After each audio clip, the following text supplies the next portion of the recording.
आप सबों को प्रभु यीशु मसीह के नाम से मेरा जय मसीह की।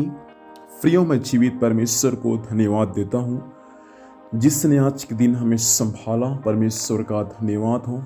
आइए मेरे साथ में आज की रात्रि परमेश्वर के वचन को पढ़ सकते हैं। पहला तीमुथियुस उसका 3 अध्याय उसका 2 पद। यह आवश्यक है कि अध्यक्ष निर्दोष और एक ही पत्नी का पति, संयमी, सुशील, सभ्य, अतिथि सत्कार करने वाला और सिखाने में निपुण हो। परमेश्वर पिता इस वचन के माध्यम से हम सबों को आशीष दे। प्रियो, यहाँ पर एक अध्यक्ष के बारे में दिया गया है, अर्थात एक कलीसिया का पासवान के बारे में दिया गया है। कलीसिया का पासवान, उसको परमेश्वर ने कलीसिया में अध्यक्ष ठहराया है।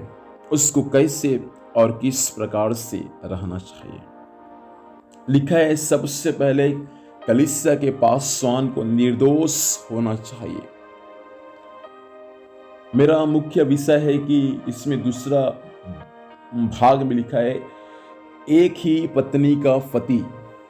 कलीसिया के पासवान के बारे में बहुत सारी बातें यहाँ पर से लिखा गया है, लेकिन यहाँ पर जो बात लिखा है, कलीसिया के अगुआ का एक ही पत्नी होना चाहिए और उस पत्नी के प्रति बाइबल के वचन के अनुसार उनको विश्वास योग्य होने की आवश्यकता है। परमेश्वर पति और पत्नी के बारे में ऐसा कहा कि पत्नी अपने पति के अधीन में रहे, उनकी आज्ञा को माने। और पति का काम क्या है? अपने पत्नी से प्रेम करना। जैसा मसीह से प्रेम करता है, जैसा अपने आप से प्रेम करता है, वैसा ही प्रेम अपने पत्नी से करना है। और बाइबल के वचन के अनुसार हर एक, केवल सेवक लोग नहीं, जिनका विवाह हो चुका है, उन सब के लिए परमेश्वर का वचन है। जो जीवन साथी परमेश्वर ने आपको दिया है, बाइबल के वचन के अनुसार आपको उनके प्रति विश्वास योग्य होने की आवश्यकता है। यदि आप अपने जीवन साथी के प्रति विश्वास योग्य नहीं हैं, इसका मतलब आप परमेश्वर के प्रति भी विश्वास योग्य नहीं हैं। जीवन साथी परमेश्वर आपको दिया है प्रियो, ये परमेश्वर की दया से आपको मिला है। अब बाइबल का परमेश्वर यही सिखाता है पति और पत्नियों को कि पति लोग हमेशा अपने पत्नी के प्रति विश्वास योग्य रहे। पत्नी लोग हमेशा अपने पति के प्रति विश्वास योग्य रहे। इसलिए पौलुस भी अपने पत्रियों में इन बातों को सिखाए कि अपने अपने पति के अधीन में रहो। दूसरे के पति के अधीन में विश्वासियों, बहन जिनका आपका शादी हो चुका है, तो मैं आपसे कहना चाहूंगा, दूसरे के पति के अधीन में नहीं रहना। बाइबल के वचन के अनुसार अपने ही पति के अधीन में रहकर आगे बढ़ना। इसलिए अपने पत्नी के प्रति आप भाई विश्वास योग्य रहे, बहन आप अपने पति के प्रति विश्वास योग्य रहे। परमेश्वर यही चाहता है कि हमेशा जीवन भर एक दूसरे के साथ पति और पत्नी विश्वास योग्य रहे। कई बार पति और पत्नी एक दूसरे के साथ विश्वास योग्य नहीं रहते, जिस कारण से दुष्ट शक्ति को अवसर मिलता है।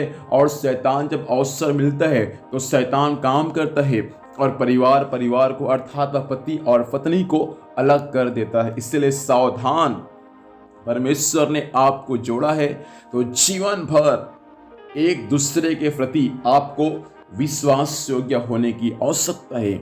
यदि आप एक दूसरे के प्रति विश्वास योग्य नहीं है तो आज की रात्रि प्रार्थना करें, परमेश्वर मुझे ऐसा बना दे प्रभु कि हम अपने पत्नी के प्रति, अपने पति के प्रति विश्वास योग्य रहने पाए। आइए प्रार्थना करेंगे। अनुग्रहकारी जीवित परमेश्वर पिताजी, मैं आपको धन्यवाद देता हूं प्रभु इस जीवित वचन के लिए। प्रभु, इस वचन के अनुसार मेरे खुदावन, जिनका भी शादी हो चुका है प्रभु जी, पति और पत्नी पिताजी आपस में एक दूसरे के साथ प्रभु जी विश्वास योग्य रहने में सहायता करें। आज की रात्रि संभाल, स्वर्गीय स्वप्न के द्वारा बातचीत करते हो। ये वचन आज लोगों के जीवन में आशीष का कारण लाने पाए, सहायता कर यीशु के नाम से पिता, ऐसे ही होने पाए। धन्यवाद, आपने प्रार्थना सुना और आशीष दिया। यीशु के नाम से पिता, आशीष को मांगते हैं, आमीन। प्रभु हम सबों को आशीष दे। आप सबों को जय मसीह की। Praise the Lord. Good night.